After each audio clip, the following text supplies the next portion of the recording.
আসসালামু আলাইকুম, কি অবস্থা সবার? সবাই কেমন আছেন? তখন মাছ মাংস কোনো কিছুই আর খেতে ইচ্ছে করে না, তখন কিন্তু সঙ্গী এই ভর্তা ভাজি। চলুন আপনাদেরকে সঙ্গে রেখে বানিয়ে নেওয়া যাক সুস্বাদু মজাদার চিংড়ি মাছের ভর্তা। এখন চিংড়ি মাছের যেই দাম, বাবারে বাবা, একদম বলতে পারেন ধরা ছোঁয়ার বাহিরে। আর যে কোনো তরকারিতে এই চিংড়ি মাছ অল্প একটু ছিটিয়ে দিলে স্বাদে গন্ধে একাকার। তো ছেলের অনুরোধে আজকে ভাবলাম এই চিংড়ি মাছ দিয়ে কেননা মজাদার ভর্তা বানিয়ে নেওয়া যাক। ধুতে ধুতে ভাবছিলাম চিংড়ি মাছের যে সাইজ, আল্লাহ জানে কতটুকু ভর্তা হবে। মনে হচ্ছিল হাতের ফাঁকা দিয়ে সব পড়েই যাচ্ছে। এগুলো কিন্তু আমাদের দেশীয় ছোট চিংড়ি, আর এই চিংড়ির ভর্তা স্বাদ যেন কোনো কিছুর সাথেই তুলনা করা যায় না। আর এগুলো ধুয়ে বেছে নেওয়ার পর মনে হয় এক মুঠ করে আরো কমে গেল। আজকের ভর্তার কম্বিনেশনটা কিন্তু জটিল, কারণ এই ছোট চিংড়ির সাথে পড়বে নারিকেল, পেঁয়াজ আর কাঁচামরিচ। নারিকেল, পেঁয়াজ আর কাঁচামরিচের সাথে মাছগুলোকে যখন সাজিয়ে নিয়েছি তখন দেখতে তো অসম্ভব সুন্দর লাগছিল। স্বাদে আর গন্ধে ভরপুর এই ভর্তার জন্য কিন্তু মোটামুটি সবাই পাগল থাকে। হোটেলগুলোতে এরকম সুস্বাদু অল্প একটু ভর্তার দাম কেমন হবে তা তো বুঝতেই পারছেন। বাঙালিদের অরিজিনাল ক্রেভিংই হচ্ছে ভাতের সাথে ভর্তা ভাজি, আর এরকম ভর্তা থাকলে ভাতের সাথে ভাত শেষ হতে মনে হয় না 5 মিনিটের বেশি সময় লাগবে। তো বরাবরের মতোই ধরেন কোনো কিছু খাওয়ার আগে কাজের তো আর শেষ থাকে না, আর কোনো কিছু বানানো বা রান্না করার আগে কিন্তু প্রসেসিংটাই মেইন ঝামেলা। এই যে ধরেন আমি আজকে ঠিক করেছি দেশীয় চিংড়ির ভর্তা করবো, তো তার জন্য আমাকে আগে চিংড়ি মাছগুলোকে ধুয়ে কুটে বেছে সবকিছু রেডি করে নিতে হলো।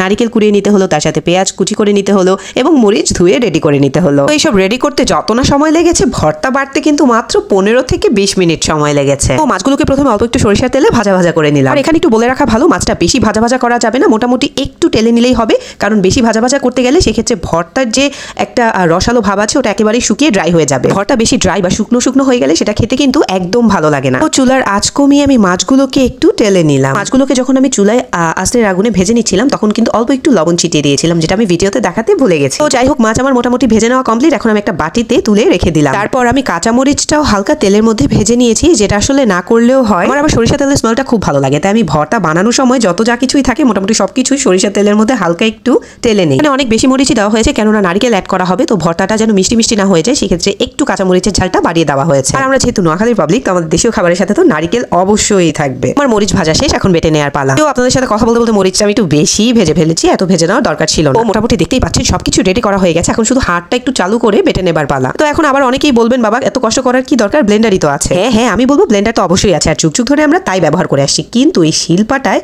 বাটা যে ভর্তা তার স্বাদ যা, সেটা তো ব্লেন্ডারের সাথে আসলে তুলনা করা যায় না। যারা কষ্ট করবেন না কিন্তু স্বাদের সাথে কম্প্রোমাইজ করবেন তারা বেটে নিতে পারেন ব্লেন্ডারে। হোক, আমাদের তো স্বাদের সাথে আসলে কোনো কম্প্রোমাইজ চলবে না, তাই হাতই যথেষ্ট ভর্তা বাটার জন্য। যাই হোক, এখন শুধুমাত্র বাটাবাটি করার পালা। কতক্ষণে ভর্তাটা বানানো শেষ করে যে খেতে বসবো তাই ঘুরছে আমার মাথায়। এখনই যা স্মেল বের হয়েছে কি আর বলবো, কাঁচামরিচের যে একটা স্মেল, আর তার সাথে চিংড়ি মাছ তো আছেই। তো আর কি, মরিচ আর চিংড়ি মাছ অর্ধেক বাটা হয়ে গেলে এখন আমরা নিয়ে নিব নারিকেল। জানেন তো, ভর্তা মজা হওয়ার পেছনে বাটাবাটি করার সিস্টেমও কিন্তু অনেক বড় একটা ভূমিকা রাখে। ধরুন মরিচ আর মাছ অর্ধ বাটা করেই কিন্তু নারিকেলটা মাঝখান থেকে ঢুকিয়ে বেটে নিচ্ছি, তারই মাঝখানে ফেলে দিব 2-4টি পেঁয়াজ। চিংড়ি মাছ, মরিচ, পেঁয়াজ, নারিকেল সবকিছুই অর্ধেক বাটা করে মিক্স করে একসাথে মিলিয়ে ভালোভাবে বেটে নেব। আমি সবকিছু কিন্তু আলাদা মিহি মিহি করে বেটে নিতে পারতাম, ভাবে আলাদা আলাদা ভর্তা বাটলে মজা হবে না, সবকিছু মিক্স করে একসাথে ভর্তা বাটলে যত না মজা হবে। আর কি, এখন শুধু বাটাবাটি করার পালা। ভালোভাবে সবকিছু একসাথে মিক্স করে ভর্তাটা বেটে নিলাম। খেয়াল করলে বুঝতে পারবেন কিছু কিছু পেঁয়াজ একেবারে মিক্স করে ফেলেছি, আর কিছু কিছু পেঁয়াজ ইচ্ছা করেই কিন্তু ভর্তার মধ্যে গোটা রেখেছি। গরম গরম ভর্তা খাওয়ার সময় কাঁচা পেঁয়াজ যখন দাঁতের নিচে চাবাতে হবে তখন কিন্তু সেই স্বাদ, বিশেষ করে যারা কাঁচা পেঁয়াজ খেয়ে থাকেন বা কাঁচা পেঁয়াজ লাভার আছেন তাদের জন্য তো জাস্ট ওয়াও। তো এখানেই শেষ না, ভর্তায় যে পোড়ামরিচের ছোঁয়া থাকবে না তা তো হতে পারে না, তাই সর্বশেষে পেঁয়াজের সাথে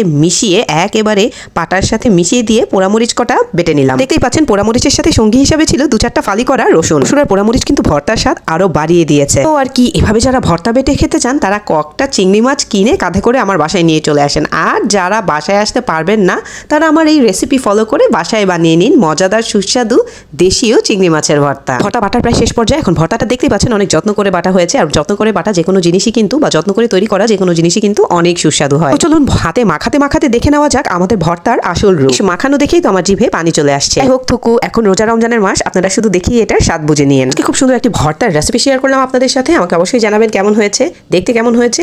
দেখতে যদি সুন্দর হয় তাহলে খেতে তো নিশ্চয়ই সুস্বাদু হবে। আর চিংড়ি মাছের ভর্তা বলে কথা। আমার ব্লগটি আপনাদের ভালো লাগলে অবশ্যই লাইক, ফলো, শেয়ার দিয়ে পাশে থাকবেন। আল্লাহ হাফেজ, আসসালামু আলাইকুম।